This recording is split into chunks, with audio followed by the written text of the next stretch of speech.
एक लड़के लियोन के पास दिमाग पढ़ने की बहुत खास शक्तियां हैं। अपनी साइकोलॉजिकल शक्तियों का यूज करके वो और उसका दोस्त जैन साथ में कई रहस्यमय केसेस को सुलझाते हैं। फिल्म की शुरुआत लियोन की एक बचपन की याद से होती है। वो अपने माता पिता के साथ एक छोटे से अपार्टमेंट में था। लियोन ने जिद करते हुए अपने माता पिता से एक पप्पी खरीदने की मांग की। इसके अलावा वो एक छोटे भाई की भी मांग रखता था।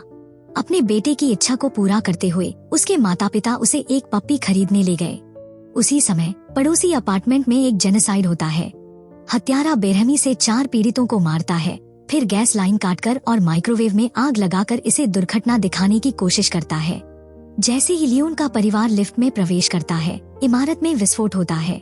लिफ्ट खराब हो जाती है, जिससे वे अंदर फंस जाते हैं। हिलने या बच निकलने में उन्हें परेशानी होती है। आग फैलने लगती है, जिससे लोग घबराहट में बाहर निकलते हैं। सौभाग्य से एक सिक्योरिटी गार्ड लियोन के फंसे हुए परिवार को खोज लेता है और उसे सफलतापूर्वक बचा लेता है। हालांकि लिफ्ट का केबल अचानक टूट जाता है, जिससे लियोन के माता पिता नीचे गिर जाते हैं। जब फायर फाइटर्स पहुंचते हैं, इमारत पूरी तरह से आग की लपटों में घिर चुकी थी और जहरीला धुआं लियोन को बेहोश कर देता है। लेकिन एक स्टूडेंट उसे खोज लेता है। वो बहादुरी से लियोन को उठाता है और एक ऊंची मंजिल से कूद जाता है। दोनों एक कार पर गिरते हैं। गिरने के बावजूद दोनों भाई बच जाते हैं। इससे पहले कि वो बेहोश हो जाए, लियोन केवल अपने रक्षक सुंगमो का नाम देख पाता है। तभी से उसमें मनोवैज्ञानिक शक्तियां आनी शुरू हो जाती हैं। कई साल बाद लियोन बड़ा हो जाता है। उसे मुर्दाघर जाना और अपनी शक्तियों को महसूस करने के लिए स्टोरेज ड्रॉवर्स को छूना पसंद है। उसकी साइकोलॉजिकल एबिलिटी लियोन को लाशों की मौत का कारण देखने की क्षमता देती है। आज उसे 2 इन्वेस्टिगेटर्स द्वारा 3 जले हुए शवों पर अपनी साइकोलॉजिकल एबिलिटी का यूज करने के लिए आमंत्रित किया गया है। एक शॉर्ट वार्म अप के बाद वो काम पर लग जाता है। अपराध की रात की छवियां दिखाई देती हैं। इसके साथ ही कुछ सुराग नंबर्स के रूप में भी हैं। लियोन वे 2 नंबर्स इन्वेस्टिगेटर्स को बताता है। लंबे समय तक विचार करने और फिर से जांच करने के बाद पता चलता है कि वे नंबर्स विक्टिम्स के अंडरवियर का साइज हैं। डॉक्टर अत्यधिक निराश हो जाती है। वो लड़के को एक जोरदार थप्पड़ मारने ही वाली थी, जब अचानक दरवाजे पर दस्तक होती है। ये प्रोसिक्यूटर सुंगमो है, जिसे जांच में सहायता के लिए बुलाया गया है। सुंगमो वही था जिसने सालों पहले आग के दौरान लियोन को बचाया था। दोनों डॉक्टर सुंगमो को डिस्ट्रैक्ट करने की कोशिश करते हैं, लेकिन उसे उनके बारे में कुछ बहुत सस्पिशियस लगता है। इस बीच लियोन मुर्दाघर के एक ड्रॉ में छिपा हुआ है, बच निकलने के सही पल का इंतजार कर रहा है। सुंगमो को पता चलता है कि उसका छोटा भाई वहाँ है। वो दोनों महिलाओं को बाहर निकालने का बहाना करता है और दरवाजा बंद कर देता है। जब वो ड्रॉ खोलता है तो उसे अपना छोटा भाई लियोन अंदर लेटा हुआ मिलता है। लड़का उस एविडेंस को दोहराता है जो उसने अपनी शक्तियों से प्राप्त किया है। लियोन को उम्मीद है कि उसे श्रेय मिलेगा और सजा से बच जाएगा, लेकिन सुंगमो को परवाह नहीं है। सुंगमो लियोन को वापस ड्रॉ में धकेल देता है और उसे सबक सिखाने के लिए बंद कर देता है, क्योंकि उसने उसकी बात नहीं सुनी। लियोन ड्रॉ में लेटा रहा और उसका सिर धीरे धीरे सतह को छूने लगता है। मृतक की छवियां उसके दिमाग में चमकने लगती हैं। लियोन अपने भाई से माफी मांगता है, लेकिन सुंगमो बस खड़ा रहकर मुस्कुरा रहा है। लियोन बेहोश हो जाता है। बाद में सुंगमो एक गवाह से पूछताछ करता है, जिसने उस रात अस्पताल में सब कुछ देखा था। अपराधी एक मेंटल डिसऑर्डर वाली महिला है। महिला लोगों को मारती है और अस्पताल में आग लगा देती है। मीटिंग में पुलिस और प्रोसिक्यूटर ऑफिसर इस निष्कर्ष पर पहुंचते हैं कि अपराधी मानसिक रूप से बीमार महिला है। हालांकि पुलिस ऑफिसर उंग जीसू को इस मामले और सालों पहले हुए अपार्टमेंट आग के बीच समानताएं मिलती हैं, इसलिए उन्हें और जांच करने की आवश्यकता है। इससे उसके पिता चीफ ब्यूंगहो बहुत गुस्सा हो जाते हैं। वो मीटिंग को स्थगित करने की मांग करते हैं। इस बीच महिला नायिका जेन अपनी चाची के साथ एक नई जगह पर जा रही है। सुपरमार्केट में कपड़े बदलते समय कोई दीवार के छेद से उसे देख रहा था। कुछ गलत महसूस करते हुए जेन अपने आसपास की जांच करती है। जब वो छेद से देखती है तो उनकी नजरें मिलती हैं। दोनों शॉक हो जाते हैं। वो पर्वर्ट का पीछा करती है, लेकिन उसे खो देती है। लियोन स्कूल जाते समय उस पर्वर्ट से टकरा जाता है। फिजिकल कांटेक्ट से वो उस आदमी के सारे दुष्ट कर्म देख पाता है। संयोग से लियोन ने वही पोशाक पहनी हुई है जो उस पर्वर्ट ने पहनी थी। वो अपने सबसे अच्छे दोस्त के साथ फोन पर बात करते हुए चल रहा था। जेन उसके पीछे से उसका वीडियो बना रही थी, क्योंकि वो सोचती है कि वही पर्वर्ट है। वो गलती से लियोन को एक मृत व्यक्ति के अंडरवियर के साइज के बारे में बात करते हुए रिकॉर्ड कर लेती है। वो एविडेंस जेन के लिए लियोन का सामना करने और उसे उजागर करने के लिए पर्याप्त था। वो परवर्ट से टकराने की पहले की याद को याद करता है, जिसमें जेन की शैडो दिखाई देती है। वो जोर देकर कहता है कि उसने उसे रेस्टरूम में कभी नहीं देखा, लेकिन जेन ने अभी तक उस घटना का जिक्र भी नहीं किया है। बहस करने के लिए कुछ नहीं बचता। जेन लियोन को सीधे टांगों के बीच लात मार देती है। जब लियोन खुद को बचाने के लिए हाथ बढ़ाता है तो फिजिकल कांटेक्ट से वो देख पाता है कि कैसे जेन को उसके क्लासमेट्स द्वारा बुली किया गया है। हालांकि लियोन उसके पैर को बहुत देर तक पकड़े रहता है। पहले की घटना के साथ जोड़कर जेन लियोन को पुलिस स्टेशन ले जाती है और पूछताछ कराती है। सौभाग्य से वहाँ के पुलिस ऑफिसर उसे जानते हैं, क्योंकि वो एक शरारती बच्चा था जिसे जुवेनाइल रिफॉर्म स्कूल जाना पड़ा था। बाद में ऑफिसर जीसू उसे जमानत पर छुड़ाने आती है। जीसू उसे हमेशा मुसीबत में पड़ने के लिए डांटती है, लेकिन लियोन डींग मारता है कि वो अपनी सुपर पावर का यूज करके सभी कठिनाइयों पर काबू पा लेगा। हाल की घटना के कारण स्कूल के टीचर लियोन को एक्सपेल करने पर चर्चा करने के लिए एक मीटिंग करते हैं। न केवल ये, बल्कि वो क्लास में सबसे निचले रैंक से टॉप 5 में पहुंच गया है। उसके अजीबोगरीब देर रात के व्यवहार के कारण स्कूल को संदेह है कि उसने एग्जाम में चीटिंग की है। स्कूल पहुंचने पर लियोन के दोस्त उसे बताते हैं कि मैथ का टीचर उसे ढूंढ रहा है। उसी समय जेन भी स्कूल पहुंचती है। वो वहाँ एक नई स्टूडेंट है। इसके अलावा वो लियोन के साथ ही क्लास में है। जैसे ही वो हॉलवे में पहुंचती है, जेन लियोन को देख लेती है। उसे देखते ही वो तुरंत उसका पीछा करती है। लियोन टीचर के ऑफिस में मैथ के टीचर को ढूंढने जाता है, लेकिन उसे पता नहीं होता कि वो कैसा दिखता है। जेन लियोन को मैथ के टीचर के बारे में बताती है। वो टीचर को उसके व्यवहार का वीडियो दिखाना चाहती है, लेकिन वो उसे समझाने के लिए रोक देता है। इससे पहले कि वो समाप्त कर पाता, टीचर उसे अंदर खींचकर डांटने लगता है। टीचर को संदेह है कि लियोन ने नकल की है। सच्चाई ये है कि उसने अपनी पावर का यूज करके सामने वाले व्यक्ति से आंसर्स कॉपी किए हैं। इस बात से अनजान कि परिणाम कितने गंभीर हो सकते हैं, लियोन मुस्कुराता रहता है और इनकार करता है। टीचर गुस्सा हो जाता है और उसके माता पिता को बुलाने की धमकी देता है। लियोन उसे याद दिलाता है कि वो एक अनाथ है। इसके अलावा वो जल्द ही ग्रेजुएट होने वाला है। वो टीचर से विनती करता है कि वो उदारता दिखाए और उसे निष्कासित न करे। टीचर उसके स्पष्टीकरण की परवाह नहीं करता। लियोन निराशा में चिल्ला उठता है। टीचर फिर किताबों का एक ढेर उठाकर उसे मारता है। सौभाग्य से जिम टीचर बीच में आ जाता है। लियोन उदास मन से छत पर अकेले बैठ जाता है। वो अपने भाई से मदद मांगने के बारे में सोचता है, लेकिन अंततः इसे खुद सहन करने का निर्णय लेता है। जिम क्लास से पहले कुछ क्लासमेट जेन के पास उसके बैकग्राउंड के बारे में पूछने आते हैं, ताकि वे उससे दोस्ती कर सकें। वो छत पर दौड़ती है, हांफने लगती है, फिर शांत होने के लिए पेपर बैग में सांस लेती है। वास्तव में उसके परिवार की स्थिति दुखद है। जेन का पिता 5 साल पहले अपार्टमेंट का सिक्योरिटी गार्ड था। पीड़ितों से उसके संबंध के कारण उसे गलत तरीके से दोषी ठहराया जाता है। वो 11 साल से बिना किसी रिहाई के जेल में है। सभी की नजरों में जेन एक हत्यारे की बेटी है। सभी उसे नीची नजर से देखते हैं। जैसे ही जेन जाने वाली थी, लियोन ऊपर से कूद जाता है। ये सोचकर कि वो उससे टकराने वाला है, जेन आंखें बंद कर लेती है, लेकिन सौभाग्य से लियोन रेलिंग को पकड़ लेता है और टकराने से बच जाता है। किसी कारण से जेन गुस्सा होकर चली जाती है। लियोन समझाने की कोशिश करता है, लेकिन वो परवाह नहीं करती। उसके लिए लियोन बस एक बदतमीज लड़का है। कुछ बेसिक स्टेप्स के बाद जेन ने प्रॉब्लम को सफलतापूर्वक हल कर लिया। मैथ का टीचर उसकी पूरी तरह से प्रशंसा करता है। जेन खुशी के साथ मुस्कुराती है। इस समय टीचर लियोन की आलोचना करने लगता है। वो टिप्पणी करता है कि लियोन एक अनाथ है, जिसे मार्गदर्शन देने वाला कोई नहीं है। ये टिप्पणी जेन को गहराई से प्रभावित करती है। वो तुरंत टीचर के विचार का विरोध करती है। वो तर्क देती है और बताती है कि लियोन जैसा अनजान व्यक्ति टेस्ट में नकल नहीं कर सकता। वो टीचर की इस बात के लिए भी निंदा करती है कि उसने सार्वजनिक रूप से लियोन को अपमानित किया। टीचर इस काउंटर आर्ग्यूमेंट से गुस्सा हो जाता है।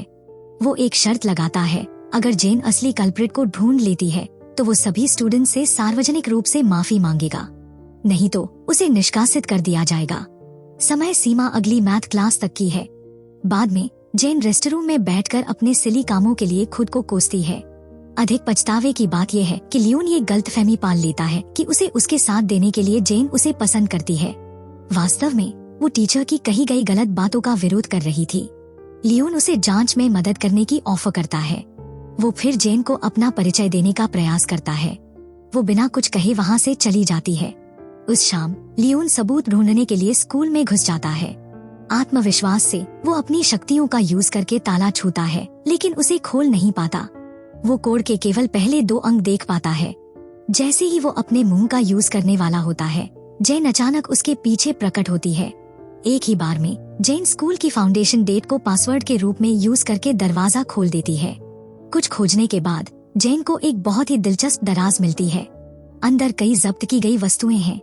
लियोन अंदर हाथ डालता है और जेन तेजी से दराज बंद कर देती है। हालांकि उसका हाथ फंस जाता है, लेकिन संपर्क हो चुका था। लियोन एक सुंदर लड़की को चुपके से दराज से कुछ लेते हुए देखता है। लियोन इतना ध्यान केंद्रित करता है कि उसकी नाक से खून बहने लगता है। जेन पूरी तरह से हैरान हो जाती है। वो जल्दी से एक स्टन गन पकड़ लेती है। क्योंकि लियोन का व्यवहार परेशान करने वाला था, वे अपनी खोज जारी रखते हैं। जेन को कुछ आंसर शीट्स मिलते हैं जिन पर पहले से ही रिजल्ट्स लिखे हुए थे। वो हैरान हो जाती है। लियोन सुझाव देता है कि घुसपैठिया आंसर्स के लिए नहीं आया था, शायद उसने कुछ और कीमती चीज लिया हो। उसी दौरान स्कूल का गार्ड वहाँ से गुजरता है। दोनों जल्दी से छिपने की जगह ढूंढ लेते हैं। जेन के संपर्क में आने पर लियोन उसकी यादों के टुकड़े देख पाता है। अवचेतन रूप से वो सीक्वेंस 3145 बोल देता है। जेन हैरान हो जाती है कि लियोन को वो संख्या कैसे पता है। ये उसके पिता की कैदी वर्दी की संख्या है। वापस जाते समय वो सोचती है कि उसे 3145 के बारे में कैसे पता चला। अचानक वो किसी को अपना पीछा करते हुए महसूस करती है। जेन घबरा जाती है और हमला करने के लिए मुड़ती है, लेकिन ये प्रोसिक्यूटर सुंगमो है। उसने अनाथालय में रहने के दौरान जेन की ट्यूशन फीस भरी थी। जेन को ये भी एहसास होता है कि वो टीवी पर अक्सर होने वाली आगजनी की घटनाओं की जांच करने वाला प्रोसिक्यूटर है। पता चलता है कि वे अपोजिट बिल्डिंग्स की सबसे ऊपरी मंजिलों पर रहते हैं, एक दूसरे को आसानी से देख सकते हैं। अगली सुबह लियोन अपराधी को ढूंढने के लिए स्कूल के सभी एंट्रेंस गेट बंद करने की योजना बनाता है। फिर वो फायर अलार्म बजा देता है। अंत में वो फायर एग्जिट पर खड़ा हो जाता है। चोर की पहचान करने के लिए अपनी साइकोलॉजिकल एबिलिटी का यूज करता है। कई यादों के टुकड़े लियोन पर हावी हो जाते हैं, जिससे नाक से खून बहने लगता है और वो गिर जाता है। चूंकि कुछ नहीं होता, सभी स्कूल वापस चले जाते हैं। पी का टीचर लियोन को उसके लापरवाह व्यवहार के लिए डांटता है, लेकिन उनकी बातचीत के दौरान लियोन पी टीचर के दिमाग में एक लड़की की यादों के टुकड़े देखता है। लियोन अपने करीबी दोस्त को बताता है कि सोह्यून एक पीले बैग में प्रेगनेंसी टेस्ट छुपा रही है। वो बैग मैथ टीचर द्वारा जब्त कर लिया जाता है। अपने प्रेगनेंसी के राज के खुलने के डर से सोह्यून उस रात टीचर के कमरे में चुपके से पीला बैग लेने जाती है। लियोन फिर जेन को बताता है कि उसे अपराधी मिल गया है। वो सच्चाई उजागर करने की योजना बनाता है, लेकिन जेन हस्तक्षेप करती है। सोह्यून का रहस्य उजागर करके उसे नुकसान पहुंचाने के बजाय जेन लियोन को सच बताने से रोकती है। उसी समय जिम में जेन का दोस्त डेबोंग सोह्यून के बॉयफ्रेंड से लड़ रहा था, जो उसकी प्रेगनेंसी का जिम्मेदार है। मैथ की क्लास में टीचर जेन के परिवार का मजाक उड़ाने लगता है। वो उसका मजाक उड़ाता है क्योंकि उसका पिता एक हत्यारा है। जेन गुस्से में टेस्ट के उत्तर लीक होने का सच उजागर कर देती है। पता चलता है कि मैथ का टीचर कुछ स्टूडेंट्स को मिड टर्म के आंसर्स देता है। आंसर्स पाने वाले सभी अमीर हैं और मैथ के टीचर ने रिश्वत ली है। टीचर अभी भी मासूमियत का नाटक करने की कोशिश करता है, लेकिन मामले में शामिल एक स्टूडेंट सब कुछ कबूल कर लेता है। एक अन्य स्टूडेंट चुपके से फोन पर सब रिकॉर्ड करता है और इसे स्कूल के फैन पेज पर पोस्ट कर देता है। अगले दिन खबर फैल जाती है और मैथ के टीचर को स्कूल से निकाल दिया जाता है। जेन बेहद परेशान हो जाती है। वो लियोन को छत पर खींच ले जाती है और उससे सवाल करती है। वो अनाड़ीपन से कहता है कि डेबोंग मुखबिर है और दावा करता है कि उसे कुछ नहीं पता। जैसे ही वे केस सुलझाने के लिए हाथ मिलाने वाले थे, दोनों को फोन आता है। पता चलता है कि पुलिस ने असली परवर्ट को पकड़ लिया है। इस तरह लियोन बरी हो जाता है। इस समय जेन को एहसास होता है कि उसने लियोन पर गलत इल्जाम लगाया था। वो सुलह करना चाहती है, लेकिन चूंकि परवर्ट पकड़ा जा चुका है, लियोन को अब हाथ मिलाने की परवाह नहीं है। उस रात जेन प्रोसिक्यूटर सुंगमो को कन्फेशन करने की योजना बनाती है। वो लियोन को भी वहाँ देखकर हैरान हो जाती है। नोटिस करते ही वो जल्दी से गायब हो जाती है। हालांकि वो लियोन और उसके भाई की बातचीत सुन लेती है। इससे उसे लियोन की साइकोलॉजिकल एबिलिटीज के बारे में पता चलता है। जब लियोन उसे महसूस करता है, जेन बेबाकी से उसकी खास क्षमताओं के बारे में पूछती है। लियोन गुस्से में आकर खुद को एक मॉन्स्टर बताता है, लेकिन जेन ऐसा नहीं सोचती। वो इसे भगवान का उपहार मानती है। इसके अलावा उसे वास्तव में उसकी मदद की जरूरत है। जेन उस पर विश्वास करती है कि उसकी साइकोलॉजिकल एबिलिटी के बारे में। वो कहता है कि उसके शरीर का सबसे संवेदनशील हिस्सा उसके हाथ है, लेकिन जेन सुझाव देती है कि ये उसके होंठ हैं और सीधे उसे चूम लेती है। चौंक कर जागते हुए लियोन को एहसास होता है कि ये सिर्फ एक सपना था। वो बेहद पछतावा महसूस करता है। दूसरी ओर जेन लियोन की साइकोलॉजिकल एबिलिटीज पर विचार कर रही थी। नाश्ते के समय वो सोचती है कि अगर वो अपने पिता को बरी करवा पाए तो कैसा होगा, लेकिन वो उस विचार को खारिज कर देती है। जब वे लियोन के घर के नीचे मिलते हैं, वो जेन को उसके पिता को बरी करने के लिए सबूत ढूंढने में मदद करने की इच्छा व्यक्त करता है। गुस्से में आकर वो चाहती है कि वो उसके पिता का रहस्य छुपाए रखे। फिर वो चली जाती है। इस बीच कुछ दिन पहले अस्पताल में आग का गवाह प्रोसिक्यूटर ऑफिस में गवाही देने जा रहा होता है। रास्ते में उसकी कार का टायर पंक्चर हो जाता है। एक रहस्यमय काले कोट वाला व्यक्ति हथौड़ा लेकर उस पर हमला करने के लिए आता है। स्कूल के बाद जेन एक कन्वीनियंस स्टोर पर पार्ट टाइम जॉब करती है। एक रहस्यमय काले कोट वाला व्यक्ति उसका पीछा करता है। पता चलता है कि वो मैथ का टीचर है। वो एक तेजाब की बोतल लेकर आता है और जेन के चेहरे पर फेंकने वाला था, लेकिन लियोन ठीक समय पर आकर उसे रोक देता है। लियोन उसे टेबल पर पटक देता है, उसे तेजाब चखाने की कोशिश करता है, लेकिन जेन उसे रोक देती है। मैथ का टीचर चौंक जाता है। बाद में उसे पुलिस द्वारा स्टेशन ले जाकर पूछताछ की जाती है। उस रात प्रोसिक्यूटर सुनुमो को एक रिपोर्ट मिलती है। आगजनी के मामले का गवाह बेरहमी से मार दिया गया है। घटनास्थल पर मिला सबूत पीड़ित के पैर में लिपटी एक अजीब चेन है, जो अपराधी की ओर से एक चुनौती प्रतीत होती है। अगली सुबह सुनुमो को पता चलता है कि जिन मामलों की वो जांच कर रहा है वे सभी एक ही अपराधी से जुड़े हैं। इसके अलावा अपराधी वही है जिसने 11 साल पहले योंगसियन अपार्टमेंट में आग लगाई थी। स्कूल में जेन के क्लासमेट उसे परेशान करने आते हैं। उन्हें पता चलता है कि जेन ने अपने पिता की पहचान और अपने बारे में झूठ बोला है। शर्मिंदा होकर जेन उन्हें धक्का देती है। उसके पुराने स्कूल की डरावनी यादों से घिर जाती है। वो जल्दी से छत पर जाकर रोती है। लियोन ये देखकर उसका पीछा करता है। जेन कहती है कि जब भी वो दबाव महसूस करती है, उसे शांत होने के लिए पेपर बैग में सांस लेनी पड़ती है।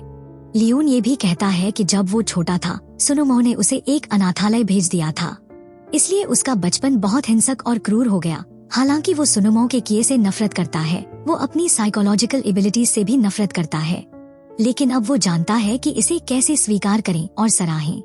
लेकिन जेन इस सच को स्वीकार नहीं कर पाती कि उसका पिता एक हत्यारा है। वो इसका सामना करने से बहुत डरती है। लियोन उसके पास बैठा रहता है, उसे प्रोत्साहित करता है कि वो तब तक इंतजार करे जब तक वो तैयार न हो जाए। अगली सुबह एक बड़ी घटना घटती है। लियोन एक बार फिर स्कूल के लिए लेट होने के कारण दीवार फांदकर अंदर जाना पड़ता है। किसी ने दीवार पर लिख दिया है कि जेन एक हत्यारे की बेटी है, जिससे बहुत भ्रम फैल जाता है। लियोन पेंट के जार को छूकर महसूस करता है। उसे पता चलता है कि मैथ का टीचर जेन से बदला लेने के लिए वापस आया है। वो जल्दी से हर जगह जेन को ढूंढने के लिए दौड़ता है, लेकिन उसे कहीं नहीं मिलती। जेन के रहने वाले अपार्टमेंट में लौटने पर वो बिना उसे बताए चली गई थी। लियोन जेन की एक बचपन की तस्वीर देखता है।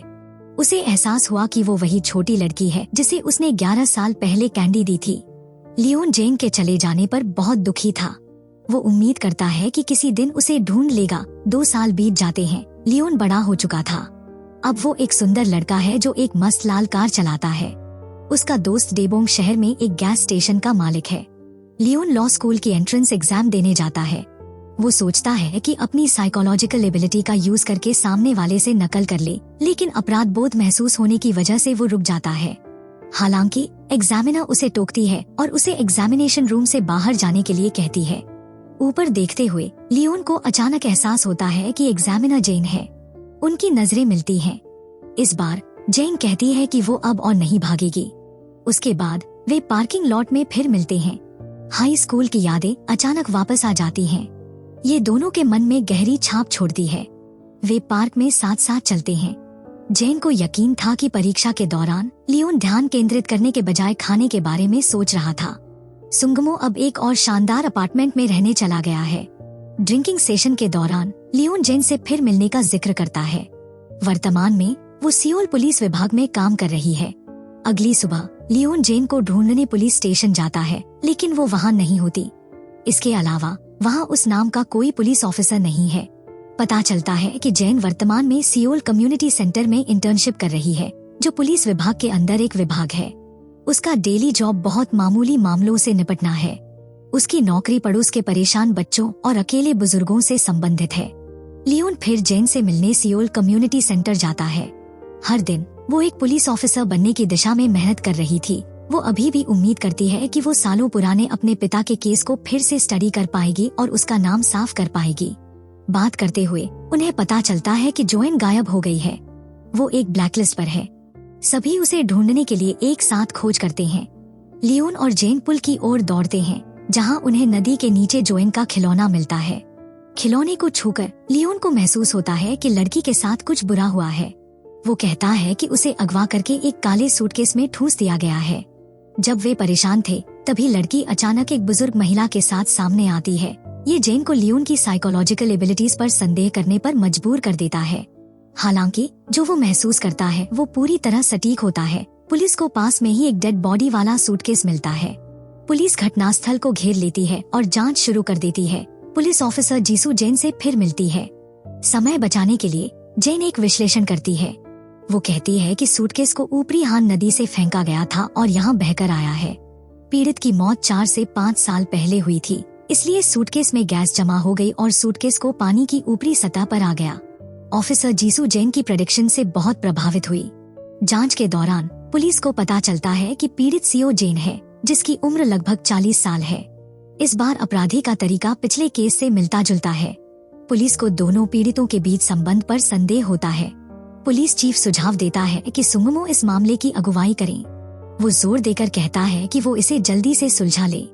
उस शाम सियोल कम्युनिटी सेंटर वापस जाते समय लियोन और जेन एक दूसरे को अपने दिल की बात बताते हैं। दोनों ये देखकर हैरान हो जाते हैं कि सुंगमो उनका इंतजार कर रहा है। दूरी पर एक रहस्यमय मास्क वाला व्यक्ति उनकी हरकतों पर नजर रख रहा था। क्या ये असली अपराधी हो सकता है? अगली सुबह सियोल कम्युनिटी सेंटर के पास एक रेसिडेंशियल एरिया में 2 महिलाओं के बीच विवाद होता है। लियोन बैठकर लड़की को सांत्वना देता है। वो उसे ये भी समझाता है कि उसका झगड़ा करना सही है या गलत। मुद्दे को समझने के बाद जोएन और उसकी मां मेहमान से माफी मांगती हैं। अंत में सब कुछ शांति से सुलझ जाता है। अगली सुबह लियोन के माता पिता का मेमोरियल डे था। जब लियोन कार लेने जाता है, एक रहस्यमय मास्क वाला व्यक्ति उसका पीछा करता है। बाद में वो लियोन और सुंगमो के अपार्टमेंट में ऊपर चढ़ जाता है। वो एक बहुत ही रहस्यमय बॉक्स भी लेकर आता है। कब्रिस्तान में लियोन सुंगमो से मिलता है, जो अपनी माँ की कब्र पर आया था। दोनों भाई हाल ही में हुई हर चीज के बारे में अपने माता पिता को बताते हैं। वे उम्मीद करते हैं कि स्वर्ग में उनके माता पिता शांति से हों। कब्रिस्तान से निकलने के बाद लियोन और सुंगमो जेन से मिलने जाते हैं। सुंगमो को उम्मीद है कि जेन लियोन की साइकोलॉजिकल एबिलिटीज को विकसित करने में मदद कर पाएगी। 2 साल पहले सुंगमो ने छत पर उनकी पूरी बातचीत सुन ली थी। वो जानता था कि केवल जेन ही इस मामले में मदद कर सकती है। बदले में सुंगमो जेन को वायलेंट क्राइम्स यूनिट के लिए रिकमेंड करेगा, एक पद जिसका जेन लंबे समय से सपना देख रही है। लेकिन उसे अभी भी सोचने के लिए समय चाहिए, प्रमोशन पॉइंट्स जमा करने और एक पुलिस ऑफिसर बनने के लिए। जेन दिन रात गश्त लगाती है वायोलेशंस की तलाश में, लेकिन वायोलेशन कहीं नहीं दिखते। उसे सिर्फ कॉमेडी दिखाई देती है। जेन खुद पर बहुत निराश हो जाती है कि उसने कुछ हासिल नहीं किया। नदी किनारे अपराध स्थल पर पहुंचकर वो और निराश हो जाती है जब लियोन को नाक से खून बहते हुए सुराग ढूंढते हुए लुढ़कता हुआ देखती है। बाद में लियोन जेन से उसकी साइकोलॉजिकल एबिलिटीज को विकसित करने में मदद करने के प्रस्ताव के बारे में पूछता है। लियोन जेन का जूता लौटाता है, जो उसने अपने पिता को ढूंढते समय खो दिया था। वो पहली बार था जब लियोन की साइकोलॉजिकल एबिलिटी प्रकट हुई थी। ये उसके दिमाग में एक गहरा यादगार पल बन जाता है। तभी से वे दोनों इस एक्स्ट्राऑर्डिनरी एबिलिटी का बेस्ट यूज करने के लिए कई केसेस सुलझाने का संकल्प लेते हैं। उस शाम जब लियोन घर लौटता है, वो सुंगमो से मिलता है। वो सुंगमो से मांग करता है कि वो उसके साथ सूटकेस मामले की जांच करे। सुंगमो मना कर देता है, लेकिन लियोन फिर भी अपनी कार से उसका पीछा करने पर जोर देता है। रास्ते में लियोन नोटिस करता है कि एक ट्रक सुंगमो की कार का पीछा कर रहा है, इसलिए वो चुपके से उसका पीछा करता है।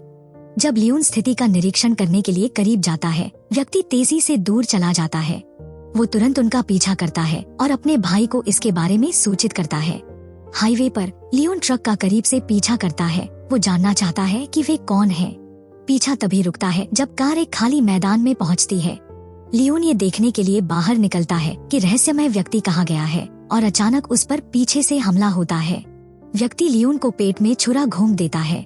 संपर्क में आते ही लियोन रहस्यमय व्यक्ति की यादों के टुकड़े देख पाता है। ये व्यक्ति कुछ समय से सुंगमो का पीछा कर रहा है। जब आसपास खड़े लोग उन्हें देख लेते हैं, रहस्यमय व्यक्ति जल्दबाजी में भाग जाता है। लियोन को वहीं पड़ा छोड़ देता है। उसे जल्दी से इमरजेंसी रूम में ले जाया जाता है। वो सुंगमो के लिए एकत्र की गई जानकारी को भी तुरंत बता देता है। जीसू और सुंगमो लियोन द्वारा अभी दी गई जानकारी को लेकर बहुत परेशान थे। उन्हें संदेह होता है कि ये अपराधी 11 साल पहले यांगसियोंग अपार्टमेंट के मामले से जुड़ा है। अस्पताल में लियोन नर्स द्वारा ये बताने पर जागता है कि उसकी सर्जरी सफल रही है। उस रात रहस्यमय व्यक्ति अस्पताल में लियोन से मिलने आता है। किसी को अंदर आते देखकर लियोन तेजी से पर्दे को अपने चारों ओर लपेट लेता है। पता चलता है कि ये जेन है जो लियोन से मिलने आई है। वो लियोन की साइकोलॉजिकल एबिलिटीज को विकसित करने में मदद करने का फैसला करती है। इससे वो बहुत खुश हो जाता है। वो चाहती है कि वो एक सर्टेन लेवल तक पहुँचे ताकि वो सालों पहले अपार्टमेंट के मामले में अपने पिता का नाम साफ करने में मदद कर सके। इस बीच इन्वेस्टिगेशन टीम को पता चलता है कि असली कांग सियोजून 5 साल पहले मर चुका था। सूटकेस में मिला व्यक्ति कांग सियोजून के रूप में प्रस्तुत होने वाला एक नकली व्यक्ति था। इसलिए सुंगमो इन्वेस्टिगेशन टीम को छोटे छोटे ग्रुप्स में बांट देता है ताकि अधिक जानकारी इकट्ठा की जा सके। ये सुनकर जेन लियोन की साइकोलॉजिकल एबिलिटीज को निखारने में मदद करने के लिए सहमत हो जाती है। सुंगमो जेन को एक डायरी देता है जिसे उसने संभाल कर रखा था, जिसमें लियोन के डेवलपमेंट की पूरी प्रक्रिया दर्ज थी ताकि वो इसका अध्ययन कर सके। सुंगमो कहता है कि ट्रेनिंग मिशन तब समाप्त होगा जब लियोन उसके विचारों को पढ़ पाएगा। अगली सुबह जेन जेल में अपने पिता से मिलने जाती है। उसे बहुत गर्व है कि जेन एक पुलिस ऑफिसर बन गई है, लेकिन वो नहीं चाहता कि उसकी बेटी उसे बेगुनाह साबित करने के लिए संघर्ष करे। वो सारा दोष खुद पर ले लेता है और उसकी जांच रोकने की उम्मीद करता है। अगली सुबह लियोन अस्पताल से छुट्टी लेता है और उसका सबसे अच्छा दोस्त डेबोंग उसे लेने आता है। वे दोनों सियोल कम्युनिटी सेंटर जाते हैं। डेबोंग खुश हो जाता है जब वो देखता है कि किम सोह्यून भी वहाँ काम कर रही है। लियोन और जेन लाइब्रेरी जाते हैं ताकि लियोन के डेवलपमेंट में मदद के लिए साइकोलॉजिकल एबिलिटीज और जासूसी कार्य पर किताबें ढूंढ सकें। जब वे सामग्री पढ़ रहे होते हैं तो लाइब्रेरी मैनेजर एक लड़की को किताबें चुराने का प्रयास करते हुए पकड़ लेता है। मैनेजर उसे सजा देना चाहता है, हालांकि लड़की जोर देकर कहती है कि उसने किताबें नहीं ली हैं, किसी ने उन्हें उसके बैग में रख दिया था। लियोन और जेन मामले को सुलझाने के लिए आगे आते हैं। वो अपनी साइकोलॉजिकल एबिलिटी का यूज करके लाल नेल पॉलिश वाले अपराधी की पहचान करता है। कुछ खोजने के बाद वे लड़की की क्लासमेट को ढूंढ लेते हैं। क्लासमेट ईर्ष्या के कारण जानबूझकर उस पर फ्रेम कर रही थी और इस तरह मामला शांतिपूर्वक सुलझ जाता है। लड़की दोनों का बहुत धन्यवाद करती है कि उन्होंने उसकी मदद की। इस बीच सुंगमो सूटकेस में मिले शव के बारे में अधिक जानकारी एकत्र करने के लिए टेलीविजन पर विक्टिम की पहचान की अनाउंसमेंट कर रहा है। अगर किसी के पास विक्टिम के परिवार के बारे में कोई जानकारी है तो कृपया जांच में मदद के लिए प्रोसिक्यूटर ऑफिस से संपर्क करें। उस शाम लियोन जेन को एक मुर्दाघर पर ले जाता है ताकि वो अपनी साइकोलॉजिकल एबिलिटीज का प्रदर्शन कर सके। लियोन जीसू से डेड बॉडी पर प्रयोग करने की अनुमति मांगता है, लेकिन वो 10 बार कोशिश करने के बाद भी विफल रहता है।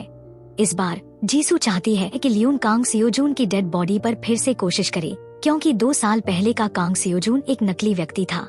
जीसू जल्दी से इसके लिए जिम्मेदार हत्यारे की पहचान करना चाहती है, लेकिन जेन लियोन के इस तरीके का विरोध करती है। वो पूरे केस फाइल की रिव्यू करने का अनुरोध करती है। जब जेन केस फाइल लेने जाती है तो जीसू लिफ्ट में सुंगमो से मिलती है। सुंगमो जीसू को बताता है कि जेन का पिता 11 साल पहले अपार्टमेंट केस का अपराधी था। जीसू ये खबर सुनकर स्तब्ध रह जाती है। फिर वे तीनों मिलकर केस फाइल का रिव्यू करते हैं और चर्चा करते हैं। सुंगमो का इंतजार न कर पाने के कारण जीसू लियोन से विक्टिम की डेड बॉडी पर अपनी साइकोलॉजिकल एबिलिटीज का यूज करने के लिए कहती है। संपर्क में आते ही लियोन विक्टिम को हत्यारे द्वारा हथौड़े से बेरहमी से टॉर्चर किए जाते हुए देखता है। वो हत्यारे का चेहरा भी स्पष्ट रूप से देखता है। हत्यारा एक पुरुष है। पहले की फाइलों के साथ लियोन पुष्टि करता है कि हत्यारा किम गैप्योंग है। जीसू हैरान हो जाती है क्योंकि किम गैप्योंग उस आग के मामले में एक गवाह था। इसके अलावा उसे चुप कराने के लिए मार दिया गया था। इस समय लियोन को भयानक सिरदर्द महसूस होता है। वो अचानक बेहोश हो जाता है, जिससे दोनों लड़कियां बेहद चिंतित हो जाती हैं। उसी समय जेल में जेन का पिता अन्याय को सहन न कर पाने के कारण कुछ आक्रामक करता है। लियोन भी जाग जाता है। उन्हें एहसास होता है कि किम गैप्योंग को अपराध करने के लिए किसी और ने किराए पर लिया था और फिर उसे चुप कराने के लिए मार दिया गया था। उसके बयान पूरी तरह से झूठे थे। बस का इंतजार करते समय जेन को अपनी चाची से एक फोन आता है। वो उसे सूचित करती है कि उसके पिता ने जेल में खुद को फांसी लगा ली है। जेन ये खबर सुनकर पूरी तरह स्तब्ध रह जाती है। वो निराशा में जमीन पर गिर जाती है। सौभाग्य से लियोन उसे थामने और सांत्वना देने के लिए वहाँ था। दोनों जल्दी से एक टैक्सी पकड़ते हैं और जेल की ओर रवाना होते हैं। जब वे जेल अस्पताल में फिर से उसके पिता को देखते हैं तो सौभाग्य से वो अभी तक मरा नहीं है। वो चाहता है कि जेन उसे पहले से ही मृत समझे। उसने जो पाप किए हैं वे बहुत बड़े हैं। वो नहीं चाहता कि जेन उस पर अपना समय बर्बाद करे। हालांकि जेन हार मानने से इनकार कर देती है। वो वादा करती है कि वो निश्चित रूप से उसे निर्दोष साबित कर देगी। उस रात लियोन घर लौटता है। जब वो ताला छूता है तो उसे एहसास होता है कि कोई घर में घुस गया है। लियोन शांति से अंदर जाकर जांच करता है, लेकिन सब कुछ सही है और कुछ भी असामान्य नहीं लगता। वो कैमरा फुटेज के लिए सिक्योरिटी रूम में जाता है, लेकिन सिस्टम मेंटेनेंस के लिए डाउन है, जिसके कारण कोई डेटा नहीं बचा। लियोन और उसका भाई अपार्टमेंट में लौटते हैं। उन्हें पता चलता है कि सुंगोमो की उसकी माँ के साथ की तस्वीर चोरी हो गई है। सुंगोमो बताता है कि उसने लियोन को अनाथालय में छोड़ दिया था और किसी से बचने के लिए कोरिया से भाग गया था, लेकिन अब वो उस व्यक्ति को उसके नफरत के कारण मारने के लिए दृढ़ संकल्पित है। अगले दिन सेक्रेटरी सुंगोमो को एक फाइल देता है जिसमें किम गैप्योंग के अपराधों के बहुत सारे सबूत हैं। उसके बाद एक मीटिंग की जाती है जिसमें घोषणा की जाती है कि किम गैप्योंग हत्या और सूटकेस में मिले शव के पीछे का अपराधी है। न केवल ये, बल्कि वो ड्रैगन एम्प्लॉयमेंट एजेंसी नामक एक अवैध मानव तस्करी संगठन का प्रमुख भी है। सुंगोमो सभी को जल्द से जल्द इस संगठन को खत्म करने के लिए अधिक सबूत एकत्र करने का काम सौंपता है। लाइब्रेरी में जेन लियोन को इस सुराग के बारे में बताती है कि ड्रैगन एम्प्लॉयमेंट एजेंसी विक्टिम्स की पहचानों की तस्करी कर रही है। वो उसके साथ जांच करना चाहती है। दोनों नौकरी चाहने वालों का बहाना करते हैं और रोजगार एजेंसी की ओर गाड़ी चलाते हैं। वेटिंग रूम में एक ब्रोकर बात करने और उनकी व्यक्तिगत जानकारी एकत्र करने आता है। जब जेन बताती है कि उन पर कर्ज है तो ब्रोकर बहुत उत्साहित हो जाता है। वो सोचता है कि वे आसान शिकार हैं, इसलिए वो उन्हें ड्रिंक्स भी देता है। लेकिन जब लियोन बोतल उठाता है तो वो देखता है कि उन्होंने ड्रिंक्स में कुछ खतरनाक पाउडर डाल दिया है। स्थिति को असुरक्षित देखते हुए दोनों निकलने की कोशिश करते हैं, लेकिन ब्रोकर द्वारा पकड़े जाते हैं। सिक्योरिटी कैमरा के माध्यम से उसे एहसास होता है कि वे जांच कर रहे नकली लोग हैं, इसलिए वो अपने आदमियों को उन्हें खत्म करने का आदेश देता है। बिना हिचकिचाहट के वे पलटवार करते हैं और एक एक करके सभी आदमियों को ढेर कर देते हैं। लापरवाही के एक पल में जेन पर उनमें से एक हमला कर देता है। लियोन के ध्यान भटकने का फायदा उठाकर ब्रोकर उस पर हमला करने के लिए चाकू निकाल लेता है, लेकिन लियोन जल्दी से उस पर काबू पा लेता है और उसे पकड़ लेता है।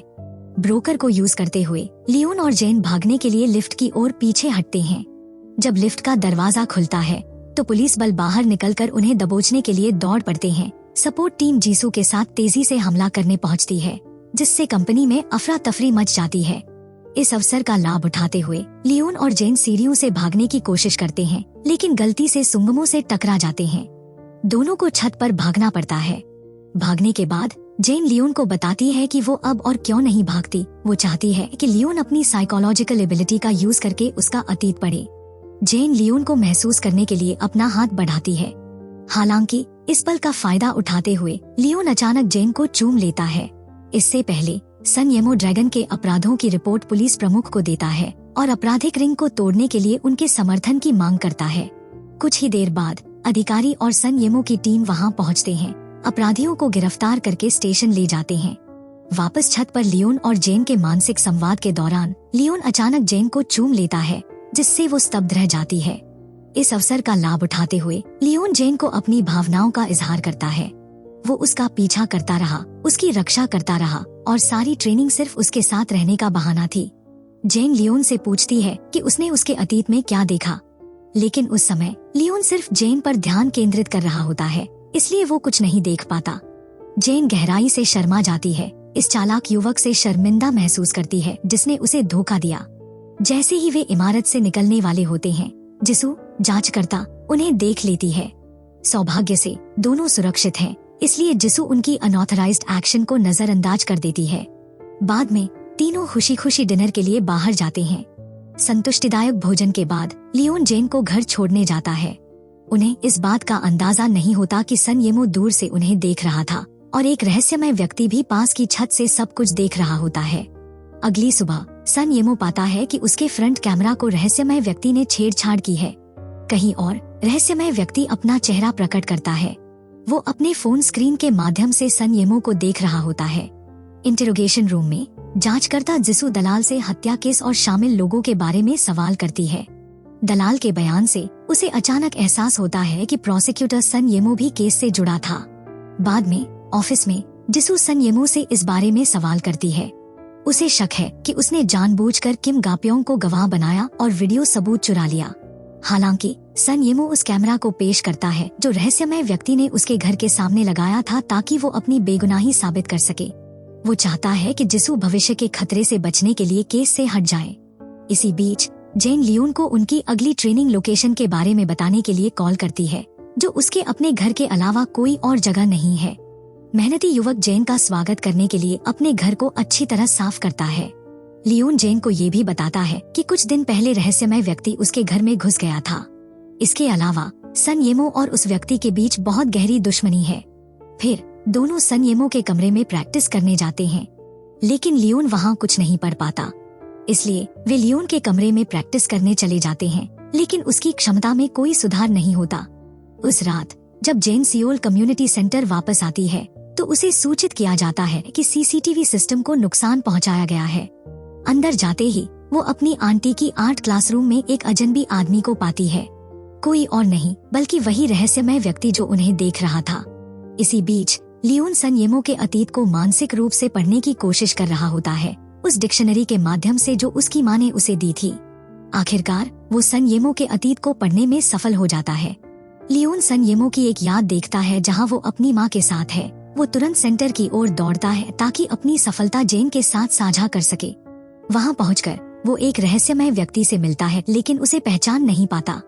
वे पार्क जाते हैं और गिरते हुए बर्फ के नीचे बातचीत करते हैं। बर्फ देखते हुए जेन अचानक लियोन का हाथ पकड़ लेती है। उनके साथ बिताए सभी पलों की यादें उसके दिमाग में तैरने लगती हैं। फिर लियोन संकोच नहीं करता और गिरते हुए बर्फ के बीच जेन को एक किस करता है। इतना ही नहीं, वो शिष्टता से घुटने टेककर जेन के जूते के फीते भी बांधता है। वो नहीं चाहता कि जेन अपने अतीत से भागती रहे। उसे अब और अकेले भागने या रोने की जरूरत नहीं है, क्योंकि अब वो उसके लिए है। लियोन चाहता है कि जेन अपना दर्दनाक अतीत उसे सौंप दे। अब से वो सिर्फ उसके लिए खुशनुमा यादें बनाएगा जिसकी वो हकदार है। इसके बाद लियोन जेन को घर छोड़ने जाता है। ये सब दूर से सन येमो देख रहा होता है। सन येमो फिर अपने ऑफिस वापस जाता है और सिक्योरिटी कैमरा फुटेज की रिव्यू करता है। वो रहस्यमय व्यक्ति की हरकतों और कपड़े बदलने की जगह का पता लगाता है। वो दलाल से पूछताछ करता है, ये जानते हुए कि किम गाप्योंग ने मरने से पहले उसे फोन किया था। दलाल बताता है कि किम गाप्योंग ने उससे किम सो रयान नाम की एक महिला को सुरक्षित जगह पहुंचाने का अनुरोध किया था। हालांकि जब वो उसे लेने पहुंचता है तो वो हॉस्पिटल से बिना किसी निशान के गायब हो चुकी होती है। उस रात जब लियोन अपार्टमेंट लौटता है तो वो गर्व से सन येमो को बताता है कि उसने उसकी डिक्शनरी से एक याद पढ़ी है। ये सन येमो की अपनी माँ के साथ पढ़ाई करने की याद है। इससे पता चलता है कि लियोन की ट्रेनिंग कारगर रही है। दोनों बहुत खुश होते हैं। अगली सुबह एक प्रेस कॉन्फ्रेंस आयोजित की जाती है। प्रेस कॉन्फ्रेंस में सूटकेस हत्या के अपराधी की घोषणा की जाती है। साथ ही पुलिस ने ड्रैगन कंपनी के मानव तस्करी रिंग को भी तोड़ दिया है। लियोन और जेन कड़ी ट्रेनिंग के बाद आराम करने और रिलैक्स करने का फैसला करते हैं। वे एक क्रिएटिव टॉय स्टोर पर जाते हैं और अपनी पसंदीदा चीजें बनाते हैं। इंटरोगेशन रूम में जीसू और उसकी सहयोगी को किम सो रयान नाम की एक महिला के बारे में महत्वपूर्ण सुराग मिलता है। दोनों हैरान होते हैं कि प्रोसिक्यूटर सन येमो ने ये महत्वपूर्ण सुराग क्यों छुपाया है। इस समय सन येमो इन्वेस्टिगेशन एरिया के आसपास के सिक्योरिटी कैमरों का मानचित्र निकालता है। वो रहस्यमय व्यक्ति के बारे में सुराग की जांच के लिए मानचित्र के अनुसार एक छोटी गली में जाता है। वो उन जगहों से गुजरता है जहां वो व्यक्ति अक्सर जाता है। उसका रास्ता सियोल कम्युनिटी सेंटर की ओर जाता है। इन्वेस्टिगेशन रूम में डॉक्टर हांग और जीसू को पता चलता है कि किम गाप योंग द्वारा वर्णित रहस्यमय महिला असल में कांग यून जू सन येमो की मां है। इस बिंदु पर जीसू को अचानक एहसास होता है कि 11 साल पहले आग में पुलिस द्वारा पाया गया शव सन येमो की मां का नहीं था। ये संभव है कि वो किम सुंग ही के नाम से अभी भी जीवित है।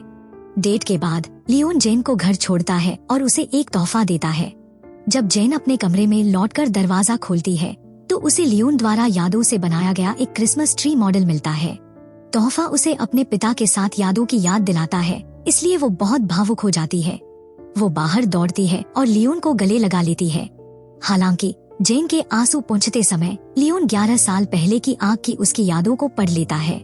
वो स्तब्ध रह जाता है जब उसे पता चलता है कि जेन के पिता यून तेहा उस समय के आगजनी हत्या केस के संदिग्ध हैं। उसी पल बारिश शुरू हो जाती है। जेन समझाने की कोशिश करती है कि उसके पिता को फंसाया गया था, लेकिन लियोन उस पर विश्वास नहीं करता। कठोर सच्चाई को स्वीकार न कर पाने के कारण लियोन सोचता है कि जेन उसका फायदा उठा रही है, इसलिए वो चला जाता है। जेन लियोन का हाथ पकड़ने की कोशिश करती है, लेकिन असफल रहती है। बारिश की रात में लियोन भीड़ के विपरीत अकेला चलता है। उसका दिमाग बहुत परेशान होता है। वो अपनी उदासी और अपनी मेंटल एबिलिटीज को छुपाने की कोशिश करता है, क्योंकि वो अब किसी के रहस्य नहीं पढ़ना चाहता। जेन बहुत दुखी होकर घर लौटती है। इस केस में वो कोई गलती नहीं है। जिसू सनीमोह की मां की एक तस्वीर लेकर उसके साथ काम कर चुकी एक महिला से उसकी पहचान की पुष्टि करने जाती है। गवाह के अनुसार जिसू को यकीन हो जाता है कि इस महिला ने कांग यून जू को हॉस्पिटल में देखा था। एकत्रित सुरागों से जिसू को एहसास होता है कि सनीमोह को हमेशा से पता था कि उसकी मां जीवित है। इसके अलावा वो जांच करते हुए इस तथ्य को छुपा रहा है। जिसू फिर पुलिस स्टेशन जाती है और अपने पिता से मिलती है। वो कहती है कि 11 साल पहले यांगसोंग अपार्टमेंट में आग, हनमिन सेंटर का केस और सूटकेस में हत्या आपस में जुड़े हुए हैं। क्योंकि मिस्टर ब्यूंगहो ने यांगसोंग अपार्टमेंट की आग की जांच लापरवाही से की थी, जिसू उस समय के केस की फिर से जांच करने का फैसला करती है, अपने पिता के विरोध के बावजूद। बाद में एक सहयोगी जिसू को फोन करके बताता है कि सनीमोह ने आज सुबह बिना किसी स्पष्टीकरण के इस्तीफा दे दिया है। जिसू बहुत उलझन में होती है। वो नहीं जानती कि सनीमोह क्या करना चाहता है। अगली सुबह गश्त के दौरान जेन की लापरवाही के कारण एक पैदल यात्री चोट लगने से बाल बाल बच जाता है। इस गिरावट से उसके पैर में चोट आ जाती है। जब वो हॉस्पिटल पहुंचती है तो जेन वहां अपनी दोस्त सोह्युन को भी देखती है। बाद में दोनों अपने हाई स्कूल के जिम टीचर के रेस्टोरेंट में ड्रिंक करने जाते हैं। इस समय लियोन अपने माता पिता की कब्र के सामने बैठकर रो रहा था। वो व्यथित है क्योंकि उसे पता चला है कि जिस लड़की को वो पसंद करता है वो उसके माता पिता के हत्यारे की बेटी है। उस रात लियोन द्वारा दिए गए म्यूजिक बॉक्स को देखते हुए जेन को जिसू का फोन आता है। जेन प्रोसिक्यूटर सनीमोह के साथ अपनी आखिरी बातचीत को याद करती है। सनीमोह पुष्टि करता है कि जेन के पिता यांगसोंग अपार्टमेंट की आग के दोषी नहीं थे। दोषी कोई और था। हालांकि वो अभी सच्चाई नहीं बता सकता, लेकिन वो जल्द ही सब कुछ स्पष्ट करने का वादा करता है। जिसू ये भी बताती है कि सनीमोह की मां अभी भी जीवित है। वो जोर देकर कहती है कि जेन को लियोन के साथ रहने की जरूरत है ताकि उसे स्थिर करने में मदद मिल सके। इसलिए जेन लियोन को खोजने के लिए बाहर भागती है, लेकिन वो गलती से रहस्यमय व्यक्ति से टकरा जाती है। घर पर लियोन को सनीमोह द्वारा जानबूझकर छोड़े गए दस्तावेज मिलते हैं। अपनी मेंटल एबिलिटीज का यूज करके वो सनीमोह का रहस्य उजागर करता है। जेन के साथ कुछ गड़बड़ महसूस करते हुए लियोन तुरंत डाउनटाउन सियोल की ओर उसे खोजने निकल पड़ता है। जब वो पहुंचता है तो लियोन को जेन नहीं मिलती, सिर्फ उसका फोन पास में पड़ा मिलता है। इस समय जेन को रहस्यमय व्यक्ति ने पकड़ लिया होता है। वो उसे एक डरावने वाटर टैंक में बांध देता है। लियोन जेन का गिरा हुआ फोन छूता है। वो सब कुछ देख लेता है जो रहस्यमय व्यक्ति ने किया है। इसके अलावा उसने उसे सियोल कम्युनिटी सेंटर में पहले भी देखा था। इसी बीच जेन होश में आती है। वो खुद को कसकर बंधा हुआ पाती है, हिलने डुलने में असमर्थ। जेन को याद आता है कि लियोन को खोजते समय वो एक आदमी से टकराई थी। बाद में वो उसे सेडेटिव देकर हमला करता है और अपहरण कर लेता है। उसे ये भी एहसास होता है कि उसने इस आदमी को सियोल कम्युनिटी सेंटर में पहले भी देखा था। आग की घटना से पहले उसने उसे देखा था।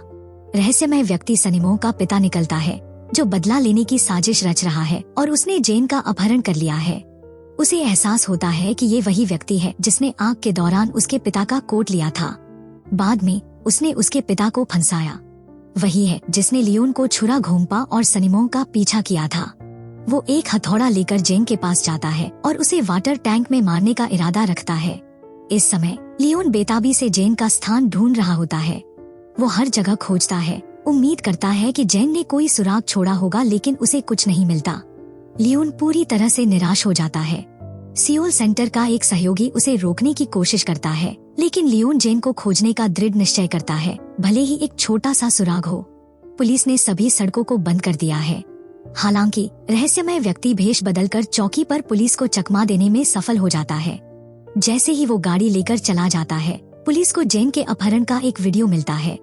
पुलिस को एहसास होता है कि उन्होंने अपराधी को छोड़ दिया है और तुरंत उसका पीछा करते हैं। इस पल में जेन वाटर टैंक में बेताबी से संघर्ष कर रही होती है।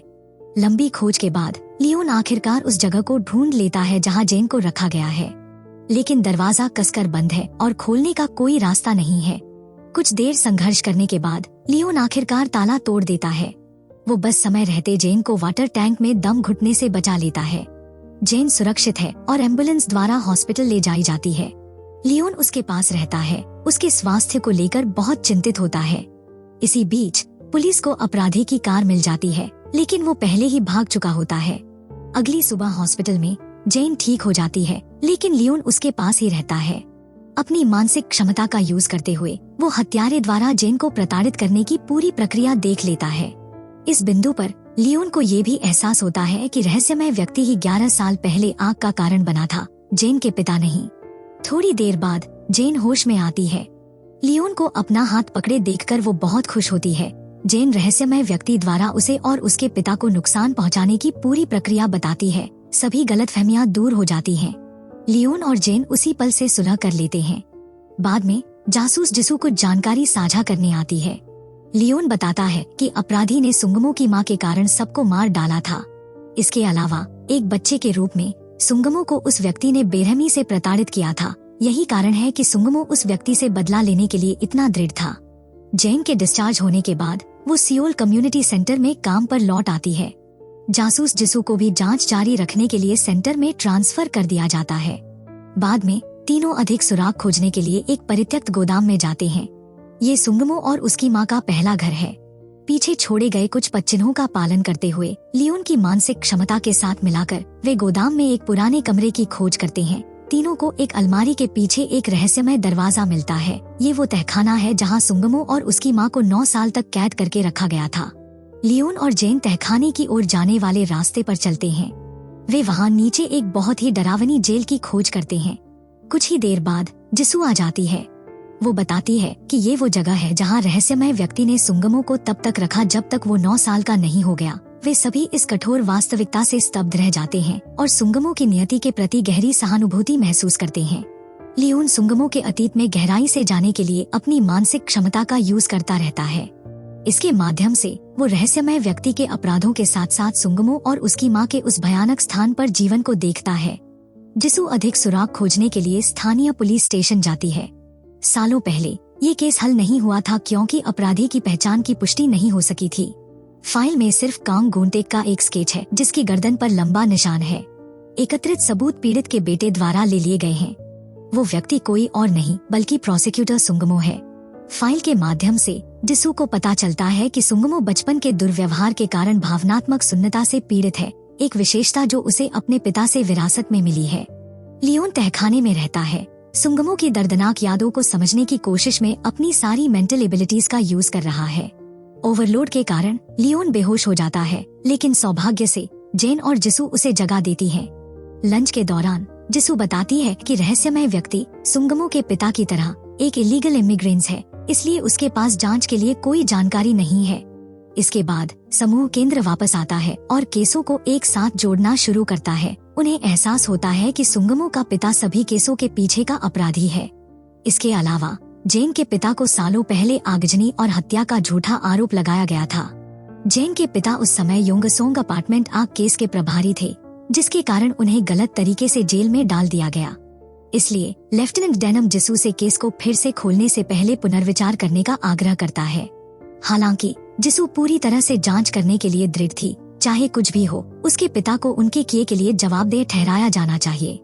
जेन और लियोन अपार्टमेंट वापस जाते हैं, ये देखने के लिए कि क्या वे सुंगमो द्वारा छोड़ी गई केस फाइलों से और कोई सुराग ढूंढ सकते हैं। हालांकि लियोन सोने से खुद को रोक नहीं पाता। अपने सपने में वो सुंगमो को तहखाने में रहस्यमय आदमी को छुरा घूमते हुए देखता है। अगली सुबह सियोल कम्युनिटी सेंटर में फाइलों की जांच के माध्यम से जेन और लियोन को कांग गुंटेक का वर्तमान ठिकाना पता चलता है। वो एक परित्यक्त सबवे स्टेशन में छिपा हो सकता है। जिसू केस में मदद मांगती है। उसकी सहयोगी उसकी जगह पर कार्य पूरा करेगी। जेन और लियोन सबवे स्टेशन की ओर जल्दी से निकल पड़ते हैं, जहां उन्हें संदेह है कि रहस्यमय व्यक्ति छिपा हुआ है।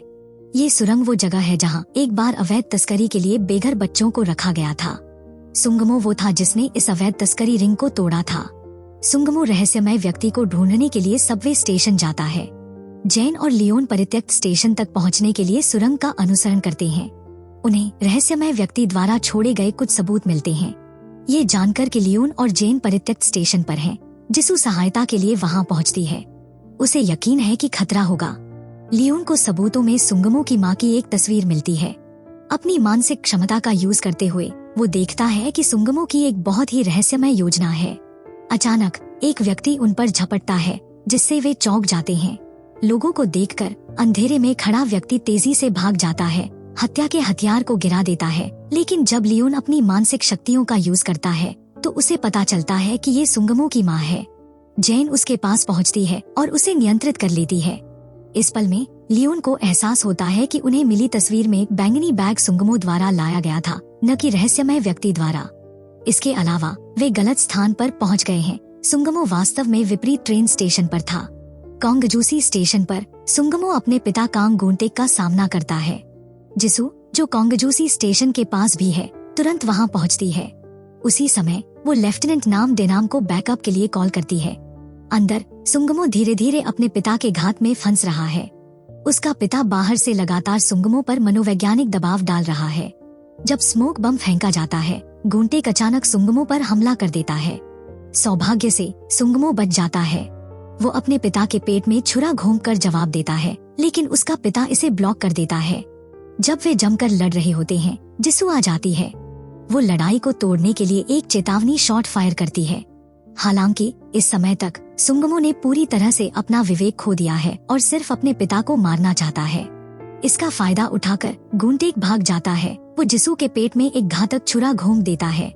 सुंगमो जिसू को अपनी बाहों में थाम लेता है, जबकि मरते समय वो खून की कमी से बेहोश होने से पहले सिर्फ कुछ शब्द कह पाती है। रास्ते में कांग गुंटेक भाग रहा होता है जब लियोन उसे देख लेता है। लियोन गुंटेक का तीव्रता से पीछा करता है, लेकिन स्टेशन के अंत में उसे खो देता है। अपनी अंतर्दृष्टि का अनुसरण करते हुए लियोन एक परित्यक्त रेलवे सुरंग की ओर दौड़ता है और वहां गुंटेक को पाता है। वो उसे पछाड़ देता है और पीड़ितों को पहुंचाए गए नुकसान के लिए कई मुक्के मारता है। गुंटेक के अपराधों की सारी यादें लियोन के दिमाग में कौंध जाती हैं। गुस्से में वो उसे पूरी ताकत से मुक्का मारता है। लियोन ये भी देखता है कि सुंगमो आगजनी केस में शामिल था। वो गुंटेक से पूछताछ करना चाहता है, लेकिन लेफ्टिनेंट नाम डेनाम की पुलिस बल आ जाती है और उसे गिरफ्तार कर लेती है। हॉस्पिटल में डॉक्टर जिसू को बचाने की पूरी कोशिश कर रही हैं, जो गंभीर स्थिति में है। सुंगमो बाहर बेचैनी से इंतजार कर रहा होता है। जब लियोन हॉस्पिटल पहुंचता है, सुंगमो जा रहा होता है, इसलिए वे एक दूसरे को मिस कर देते हैं। ट्रांसपोर्ट वाहन पर हत्यारा गुंटेक हथकड़ी खोलने और पुलिस से भागने का मौका पा लेता है। हॉस्पिटल में एक असफल सर्जरी के बाद डॉक्टरों ने घोषणा की कि जिसू की मौत हो गई है। हर कोई युवती के लिए सदमे और दुख में है। लियोन घर लौटता है, गहराई से सोचता है कि जब उसने गुंटेक को छुआ था तो उसने क्या यादें देखी थी। वो तुरंत सुंगमो के कमरे में जाता है। अपनी मानसिक शक्तियों के माध्यम से लियोन को एहसास होता है कि सुंगमो ने जांच की शुरुआत से ही उन्हें गुमराह किया है। सुंगमो सब कुछ जानता है, लेकिन लियोन को धोखा देने के लिए इसे आयोजित करता है। इसके अलावा वो लियोन का यूज कर रहा है। लियोन और जेन सच्चाई उजागर करने के लिए सुंगमो की मां कांग यूनजू का सामना करने के लिए इंटरोगेशन रूम में जाते हैं। लेफ्टिनेंट नाम डेनाम को मनाने के बाद जेन सुंगमो की मां से पूछताछ का कार्य संभालती है। सहानुभूति के साथ जेन कांग यूनजू को मना लेती है। वो उसे पूरी कहानी बताती है कि कैसे वो गुंटेक से बच निकली थी। वो हत्यारा है जिसने स्वास्थ्य केंद्र में कई लोगों की हत्या की है। हालांकि लियोन को अभी भी उसकी गवाही के बारे में कुछ रहस्यमय लगता है। ऐसा लगता है जैसे वो अपने शब्दों के पीछे एक महत्वपूर्ण सच्चाई छुपा रही है। पूछताछ समाप्त होती है और सुंगमो की मां को वापस ले जाने का फायदा उठाते हुए लियोन अपनी मेंटल एबिलिटीज का यूज करके उसकी यादों को देखता है। इससे वो जानता है कि कांग यूनजू योंगसोंग अपार्टमेंट और हनमिन स्वास्थ्य केंद्र में आग के बारे में झूठ बोल रही थी। सच्चाई ये है कि कांग गुंटेक आगजनी करने वाला नहीं है। संदेह अब सुंगमो की ओर इशारा करता है। सच्चाई जानने पर लियोन गहराई से सदमे में है। दूसरी ओर सुंगमो को अपने पिता का छिपने का स्थान मिल जाता है। जब गुंटेक भागने की योजना बना रहा होता है तो वो गलती से सुंगमो द्वारा पहले से सेट किए गए जाल में पड़ जाता है। उसे वहीं खड़े रहना पड़ता है और इसका सामना करना पड़ता है। पुलिस स्टेशन में सुंगमो की मां हठपूर्वक सुंगमो की भागीदारी से इनकार करती है। लियोन क्रोधित हो जाता है, लेकिन जेन और लेफ्टिनेंट नाम डेनाम उनके तर्क को रोकने के लिए हस्तक्षेप करते हैं। बाद में लियोन मुर्दाघर में जाता है जहां जिसू पड़ी है। वो अपनी मेंटल एबिलिटीज का यूज करके दोनों की खुशनुमा यादों को देखता है और जिसू की मौत से पहले के दर्द के साथ सहानुभूति रखता है। इससे लियोन और भी परेशान हो जाता है। जेन बाहर लियोन से मिलती है, उसके मनोबल को बढ़ाने के लिए सांत्वना देती है।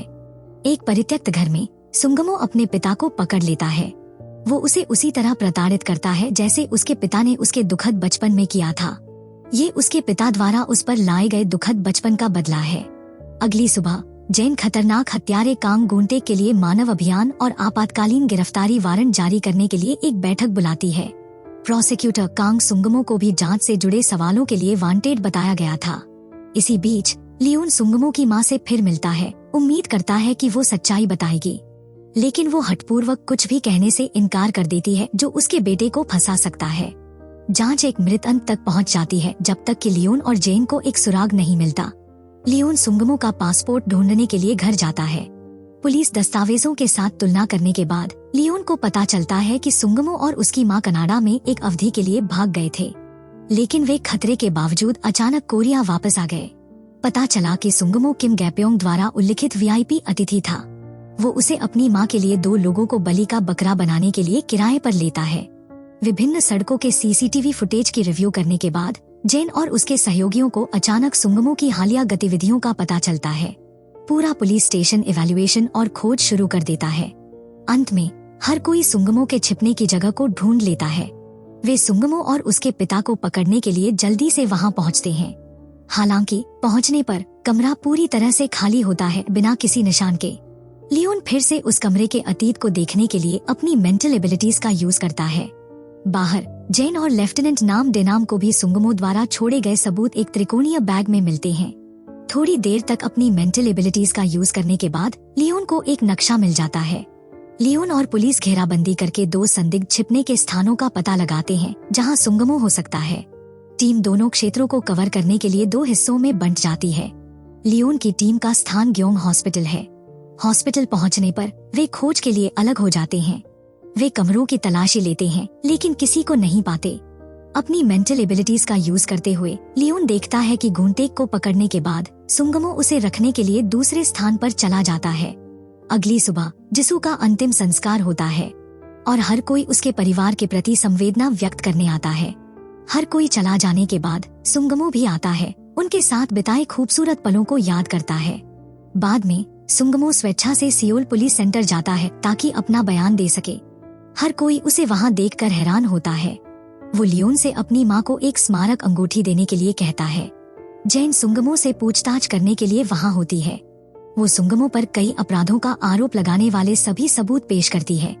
वो अतीत में किए गए अपने गलत कामों से इनकार नहीं करता, लेकिन लियोन की मेंटल एबिलिटीज को उसके खिलाफ सबूत के रूप में इस्तेमाल करने पर आपत्ति जताता है, क्योंकि ये किसी के द्वारा मान्यता प्राप्त नहीं है। पुलिस के पास सुंगमो को मास्टरमाइंड साबित करने के लिए कोई विशिष्ट सबूत नहीं है। पुलिस और लियोन अत्यंत निराश होते हैं। थोड़ी देर बाद सुंगमो को रिहा कर दिया जाता है क्योंकि पुलिस उस पर आरोप लगाने के लिए पर्याप्त सबूत नहीं दे पाती। लियोन गुस्से में सुंगमो को रोकता है और उससे सवाल करता है। जब सुंगमो जाने की कोशिश करता है, लियोन मजबूती से उसका हाथ पकड़ लेता है। संपर्क के माध्यम से लियोन सुंगमो को कांग गुंटेक को प्रताड़ित करने का पूरा दृश्य देखता है, लेकिन ये सिर्फ लियोन की धारणा है। वो सुंगमो को जाते हुए देखकर असहाय महसूस करता है। सुंगमो डिटेंशन रूम में जाता है ताकि अपनी मां को मुक्त कर सके। मां और बेटा बात करने के लिए छत पर जाते हैं। सुंगमो की मां को एहसास होता है कि उसका बेटा पूरी तरह से बदल गया है।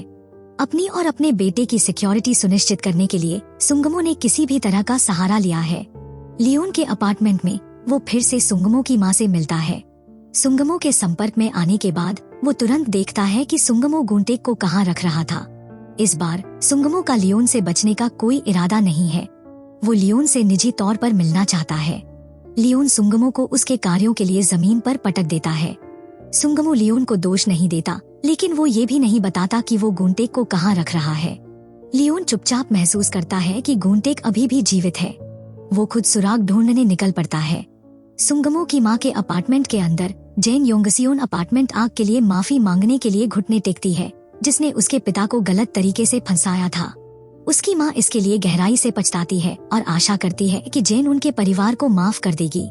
जेन माफी से इनकार करती है, ये मानते हुए कि समय उसके परिवार के कार्यों के लिए सबसे कठोर सजा होगी। डेबोंग से मिले नक्शे और अपनी अतीन्द्रिय धारणा के माध्यम से देखे गए चीजों का अनुसरण करते हुए अंत में लियोन 3 संदिग्ध स्थानों की पहचान करता है। वे इन जगहों पर जाते हैं और पाते हैं कि सुंगमो वहां नहीं था, वो ऊपर से निरीक्षण कर रहा था। नक्शे पर विश्लेषण और पिनपॉइंट करने के बाद वे उस स्थान को ढूंढ लेते हैं जिसकी उन्हें आवश्यकता है। जब वे रास्ते में होते हैं, जेन को एक फोन कॉल आता है। एक सहयोगी ने हान नदी में एक शव मिलने की सूचना दी, जिसके बारे में संदेह है कि वो कांग गुंटेक का है। लियोन मुर्दाघर की ओर दौड़ता है ताकि अपनी अतीन्द्रिय क्षमताओं का यूज कर सके।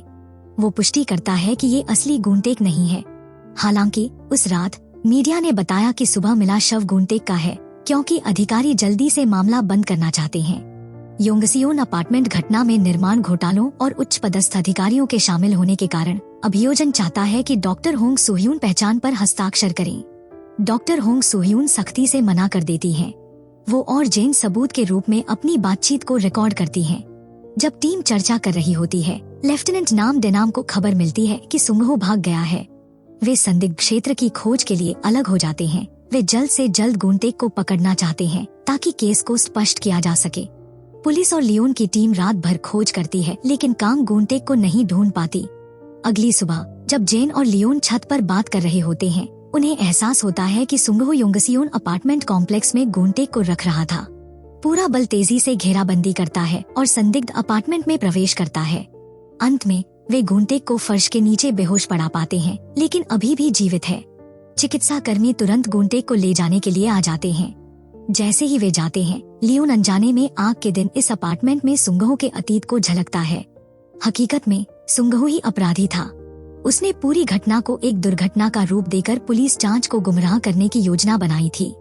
लियोन पीड़ित के दर्द को महसूस करता है। अपनी अतीन्द्रिय शक्तियों को अत्यधिक प्रयोग करते हुए लियोन बेहोश हो जाता है। सौभाग्य से जेन इसे देख लेती है और तुरंत मदद बुलाती है। वो लियोन को होश में लाने के लिए सीपीआर देती है। थोड़ी देर बाद लियोन होश में आ जाता है। वो विश्वास नहीं कर पाता कि उसके माता पिता की मौत का मास्टरमाइंड वही है जिसने उसे पाला था। इस समय लियोन तुरंत सुंगहो का सामना करना चाहता है और सच्चाई उजागर करना चाहता है। सुंगहो को पास में महसूस करके वो जल्दी से अपने बड़े भाई को ढूंढने निकल पड़ता है। दोनों भाई एक अपार्टमेंट में मिलते हैं, जहां उनके मन में मिलीजुली भावनाएं उमड़ती हैं। यहाँ सुंगहो उस साल इस अपार्टमेंट कॉम्प्लेक्स में किए गए अपने सभी अपराधों को कबूल करता है। गुंटेक ने केवल योजना बनाई थी, लेकिन सुंगहो ने सब कुछ अंजाम दिया। सुंगहो जानता है कि वो गलत है, लेकिन खुद को रोक नहीं पाता। आग से लियोन को बचाना केवल एक दुर्घटना थी। लियोन इस जवाब को स्वीकार नहीं कर पाता। इसी समय जेन और पुलिस वहां पहुंच जाते हैं। पुलिस तुरंत सुंगहो को नियंत्रित कर लेती है। वो कोई प्रतिरोध नहीं करता और अपनी नियति स्वीकार करते हुए आत्मसमर्पण कर देता है। कांग सुंगहो को गिरफ्तार कर लिया जाता है। इंटेरोगेशन रूम में वो अपने सभी अपराधों को कबूल करता है। वो गुंटेक के साथ किए गए कार्यों पर पछतावा नहीं करता, क्योंकि उसका मानना है कि वो योग्य था। उस रात सबूतों की रिव्यू करते हुए जेन अचानक सुंगहो और प्रोसिक्यूटर की बातचीत की एक रिकॉर्डिंग खोज लेती है। पता चलता है कि वो एक अवैध रिश्वत केस में शामिल है। सुंगहो के पास प्रोसिक्यूटर पर गंदे सबूत हैं। सभी सबूत एक नोटबुक में दर्ज हैं। प्रोसिक्यूटर नोटबुक के बदले सुंगहो को रिहा करने का सुझाव देता है। हालांकि इंटेरोगेशन रूम में सुंगहो अपने अपराध तो कबूल करता है, लेकिन नोटबुक सौंपने से इनकार कर देता है। अंततः सुंगहो जेन से लियोन से माफी मांगने को कहता है, क्योंकि उसने उसका अतीत, वर्तमान और भविष्य बर्बाद कर दिया। जेन का मैसेज पाकर लियोन समझ जाता है कि ये एक सुराग है। ये माफी सुंगहो के बेडरूम में लगी एक पेंटिंग का नाम भी है। पेंटिंग को हटाकर लियोन एक छिपी हुई फाइल खोज लेता है। इसमें उच्च पदाधिकारियों की रिश्वतखोरी गतिविधियों का विवरण दर्ज है। वो जांच के लिए फाइल को सियोल कम्युनिटी सेंटर ले जाता है। वे बस सबूतों को उजागर नहीं कर सकते। उच्च पदाधिकारी अपनी शक्ति का यूज करके उस सबूत को 1 सेकंड में कचरे में बदल देंगे। जेन पुलिस प्रमुख यून ब्युंगहो से मदद मांगने का सुझाव देती है। कुछ समझाने बुझाने के बाद पुलिस प्रमुख यून ब्युंगहो अंततः उनकी मदद करने को तैयार हो जाते हैं। अगली सुबह एक प्रेस कॉन्फ्रेंस बुलाई जाती है। पुलिस प्रमुख यून ब्युंगहो मामलों में हुई सभी गलतियों को स्वीकार करते हैं और पूरी जिम्मेदारी लेते हुए इस्तीफा दे देते हैं। वो ये भी वादा करते हैं कि भविष्य में ऐसी गलतियां न हो, इसके लिए सबूतों को जांच में सहयोग देंगे। जानकारी घोषित होने के बाद मीडिया में हंगामा होता है। इसके बाद जेन अपने पिता से मिलने जेल आती है। वो उसे ये भी बताती है कि सालों पुराने केस की पुनः सुनवाई होगी। जेन अपनी बेटी का नाम साफ करने के प्रयासों के लिए धन्यवाद देती है। गुंटेक की पूछताछ की ओर रुख करते हुए वो अभी भी जिद्दी होकर अपराध स्वीकार नहीं करता। अब एकमात्र तरीका सुंगमहो की मां से गवाही दिलवाना है। इस तरह हम उसे जेल भेज सकते हैं और उसके बीते दिनों की गिनती कर सकते हैं। गुंटेक का मुकदमा चलता है और वो जिद्दी होकर अपराध स्वीकार नहीं करता जब तक कि श्रीमती कान यूनजू उसके खिलाफ गवाही देने नहीं आती। अंत में जूरी उसके अपराधों के लिए गुंटेक को मौत की सजा सुनाती है। एक विकृत हत्यारे के जीवन का अंत। अगला सुंगमहो का मुकदमा है। उसे जानबूझकर किए गए अपराधों के लिए 13 साल की जेल की सजा सुनाई जाती है। उसके कर्मों के अनुसार सजा। 1 साल बाद लियोन और जेन साथ खुशहाल जीवन बिता रहे हैं। सियोल सेंट्रल पुलिस टीम मामलों को सुलझाने का काम जारी रखती है। लियोन जेल में सुंगमहो से मिलने जाता है। अब सुंगमहो को अपने किए पर गहरा पछतावा है। वो अपने छोटे भाई को भी बहुत याद करता है। डॉक्टर हांग सुयोन लंबे समय के लिए विदेश जा रही हैं। फोरेंसिक परीक्षक का पद लियोन को सौंपने का निर्णय लेती हैं। वो जेन से लियोन की अतीन्द्रिय क्षमताओं को विकसित करने में मदद करने को भी कहती हैं। लियोन और जेन ने साथ में एक कोंडो खरीदा है और नया जीवन शुरू कर रहे हैं। वे अतीत की सभी परेशानियों को भूल जाएंगे और केवल सुंदर यादों को संजोए रखेंगे। यहीं पर ये सीरीज खत्म होती है। आपको वीडियो अच्छी लगे तो वीडियो को लाइक करें और आगे भी ऐसी वीडियोस के लिए चैनल को सब्सक्राइब करें। मिलते हैं अगली वीडियो में।